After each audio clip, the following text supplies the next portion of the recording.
समुंदर में एक जहाज बहुत तेजी से चल रहा था। तूफानी हवाएं चल रही थी।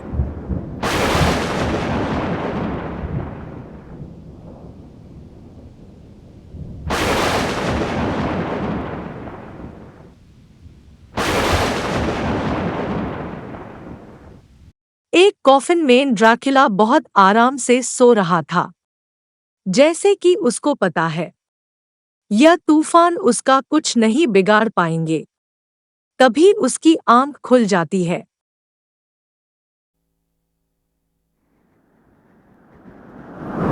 शिप के सभी लोग तूफान से बचने की कोशिश कर रहे थे।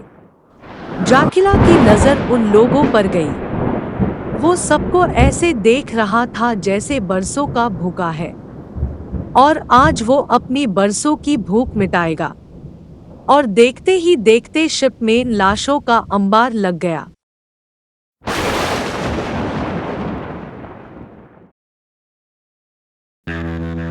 ड्रैकुला आतंक और प्रलोभन की कहानी है।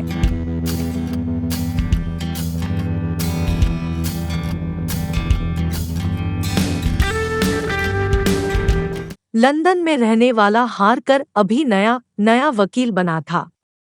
वो पीटर की फर्म में काम करता था।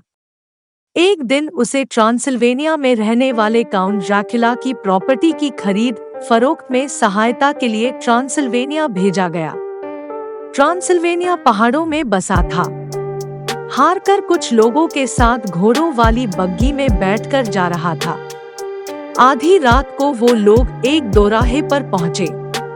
कोचवान ने हारकर को वहीं उतर जाने के लिए कहा। हारकर ने उसे काउंट ड्रैकुला के किले तक चलने के लिए कहा तो वो भय से कांप उठा और दुगने पैसों में भी वहां जाने से साफ मना कर दिया। दूसरे लोगों ने भी उसे ऐसा करने के लिए मना किया। आखिर हारकर वहां उतर गया। कोचवान बग्गी को लेकर जल्दी से वहां से चला गया। आधी रात का समय था।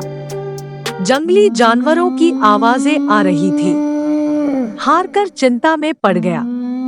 अब काउंट ड्रैकुला के किले तक इतनी अंधेरी रात में कैसे पहुंचेगा? तभी उसे एक और बग्गी के आने की आवाज सुनाई दी। कोचवान ने अपना चेहरा नकाब से ढक रखा था। उसने सिर्फ इतना कहा, काउंट ड्रैकुला ने आपके लिए बग्गी भेजी है। हारकर चुपचाप बग्गी में बैठ गया। कोचवान बग्गी को तेज रफ्तार से भगाने लगा। रास्ता बेहद खतरनाक और पहाड़ी था। बाहर ऊंचे पहाड़ों और गहरी खाइयों को देखकर हारकर को चक्कर से आने लगे। आधे घंटे बाद बग्गी एक बहुत ही पुराने किले के सामने आ रुकी। हारकर बग्गी से उतर गया और कोचवान बग्गी को कहीं और ले गया।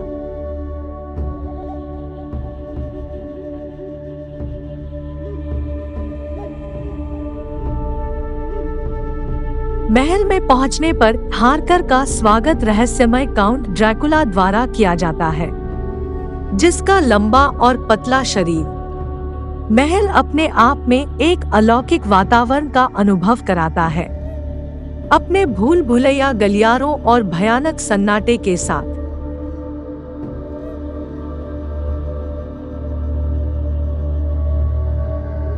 ड्रैकुला हारकर को महल में एक कैदी बना लेता है। हारकर को पता चलता है कि ड्रैकुला कोई साधारण आदमी नहीं बल्कि एक पिशाच है, जो रात का प्राणी है, जो अपने अमर अस्तित्व को बनाए रखने के लिए जीवित लोगों का खून पीता है।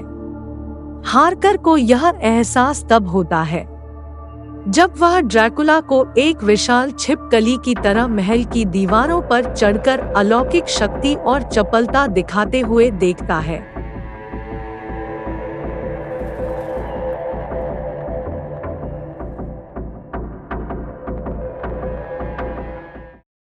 इंग्लैंड में हारकर की मंगेतर मीना मारे की चिंता बढ़ती जा रही है, क्योंकि उसे हारकर की कोई जानकारी नहीं मिल रही है।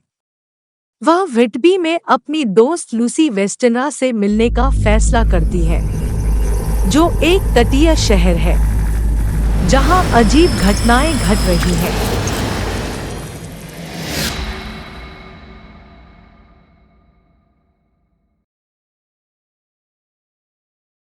लूसी एक खूबसूरत और मासूम युवा महिला है। लूसी को 3 जगह से शादी के प्रस्ताव आए थे। आखिर उसने प्रोफेसर अब्राहम का प्रस्ताव स्वीकार कर लिया। उधर ड्रैकुला लूसी के पड़ोस के एक घर में रहने लगता है। शीघ्र ही ड्रैकुला लूसी को देखता है और उस पर मोहित हो जाता है। वह रात को उसके कमरे में आने लगता है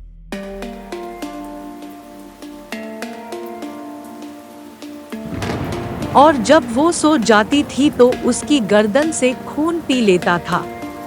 धीरे धीरे मीना देखती है कि लूसी नींद में चलने लगी है। उसकी याददाश्त भी कमजोर हो रही थी और शरीर से भी दुर्बल होती जा रही थी। यह सब जब शुरू हुआ, जब लूसी और उसके साथियों का सामना एक रहस्यमय जहाज से होता है। जहाज पर काउंट ड्रैकुला है, जो समुद्र के रास्ते इंग्लैंड पहुंचता है। जहाज भयानक माल से भरा हुआ है। ट्रांसिल्वेनियन मिट्टी वाले लकड़ी के बक्से पिशाच के आराम और कायाकल्प के लिए महत्वपूर्ण हैं। जैसे ही ड्रैकुला लंदन की धरती पर कदम रखता है, लूसी को अजीब और परेशान करने वाले सपने आने लगते हैं। उसका स्वास्थ्य तेजी से बिगड़ रहा है और स्थानीय डॉक्टर उसके लक्षणों से हैरान है। जवाब के लिए बेताब लूसी के प्रेमी प्रोफेसर अब्राहम वान हेल्सिंग की मदद लेते हैं, जो सुपरनैचुरल और पैरानॉर्मल बीमारियों में विशेषज्ञता वाले एक प्रतिभाशाली और एक्सपीरियंस्ड डॉक्टर हैं। वैन हेल्सिंग किसी सुपरनैचुरल कारण पर संदेह करते हुए ड्रैकुला के निशान के संकेतों को तुरंत पहचान लेता है। वह लूसी को परेशान करने वाली काली शक्ति से बचने के लिए उपचारों की एक श्रृंखला शुरू करता है। उनके प्रयासों के बावजूद लूसी की हालत खराब हो गई।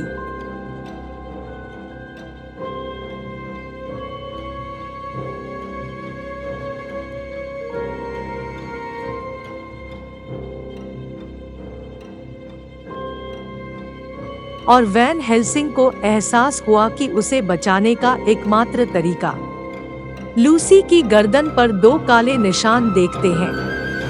हेल्सिंग बताते हैं कि यह सब कोई वैम्पायर कर रहा है, लेकिन जल्दी ही लूसी की मौत हो जाती है।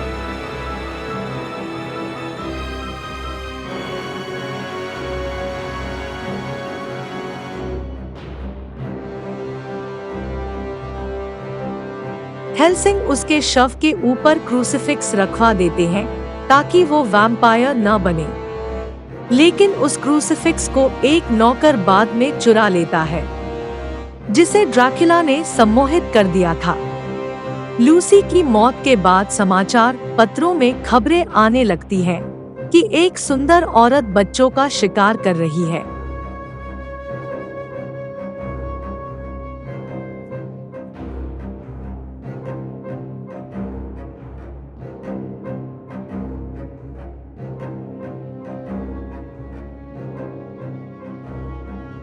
हेल्सिंग समझ जाता है कि लूसी अब वैम्पायर बन गई है और वो ही ये सब कर रही है।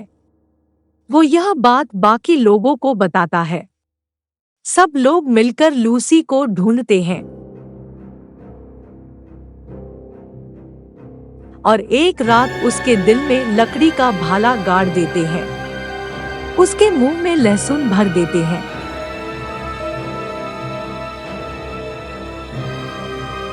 इसी बीच हार कर घर आ जाता है।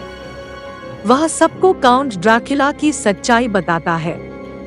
इससे सबको पता चल जाता है कि लूसी की मौत की वजह ड्रैकुला ही था। हेल्सिंग के साथ मिलकर सब लोग ड्रैकुला को मारने की ठान लेते हैं।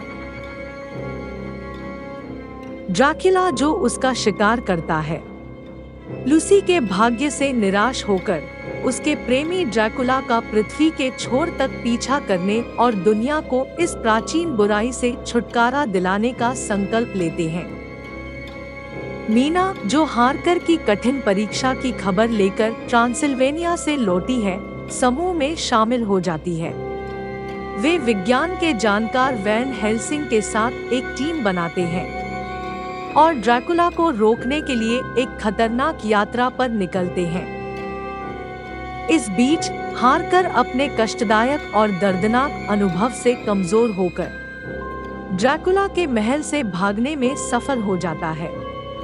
वह मीना के साथ एकजुट हो जाता है और वे मिलकर पिशाच के आतंक के शासन को समाप्त करने के लिए दृढ़ संकल्पित समूह के साथ जुड़ जाते हैं। कुछ समय बाद हारकर अपनी मंगेतर मीना से शादी कर लेता है।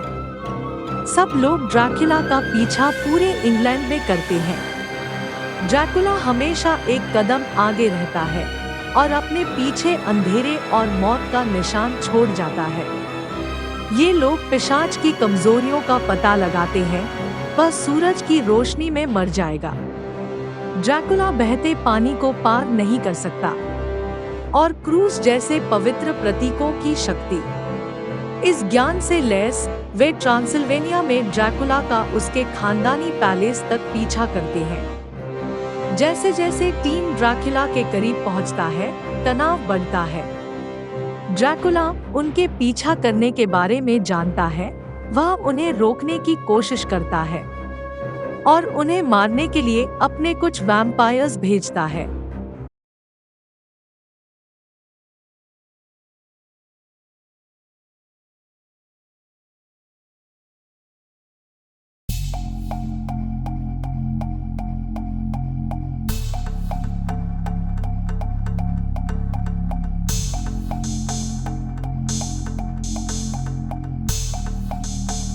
लेकिन ऐसा करने में असफल रहा। उसने उन्हें रोकने के लिए अपनी सभी शक्तियों और रात के प्राणियों का उपयोग किया। अच्छे और बुरे की ताकतों के बीच लड़ाई अपने चरम पर पहुंच जाती है। ड्रैकुला अपने सभी वैम्पायर्स को बुलाता है। वैन हेल्सिंग बहुत स्ट्रांगली सब वैम्पायर्स से लड़ रहा था।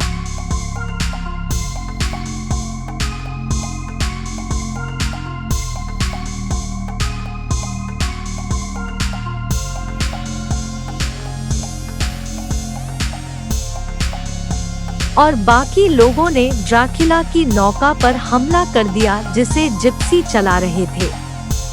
जिप्सियों ने भी मारकाट शुरू कर दी, लेकिन हमले में सारे जिप्सी मारे गए। इसके बाद जब हारकर ने ताबूत का ढक्कन खोला तो देखा ड्रैकुला उसमें सो रहा था। ड्रैकुला नींद से जागा और भय से हारकर की तरफ देखा। ड्रैकुला ने जोर की चीख मारी, लेकिन एक क्षण भी गवाए बिना हारकर ने तलवार से ड्रैकुला का गला धड़ से अलग कर दिया।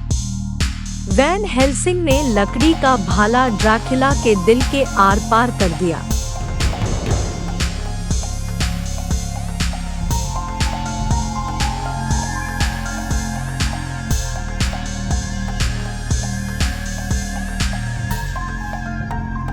जब सूर्य की रोशनी ड्रैकुला के मृत शरीर पर पड़ी तो वह जलकर खाक में तब्दील हो गया और बक्से की मिट्टी में ही मिल गया। टीम की जीत होती है। जैसे जैसे पिशाच का काला प्रभाव कम होता जाता है, लूसी और अन्य पीड़ितों को मृत्यु में शांति मिलती है। हारकर को कुछ लोग एक बहुत बड़ा कॉफिन शिप में ले जाते हुए नजर आते हैं। जब हारकर कॉफिन को खोलकर देखता है तो उसमें से एक चमगादड़ उड़ गया। यह कहानी विजय की भावना के साथ समाप्त होती है, लेकिन इस जागरूकता के साथ भी कि अंधेरे की ताकतें कभी भी पूरी तरह से खत्म नहीं होती है।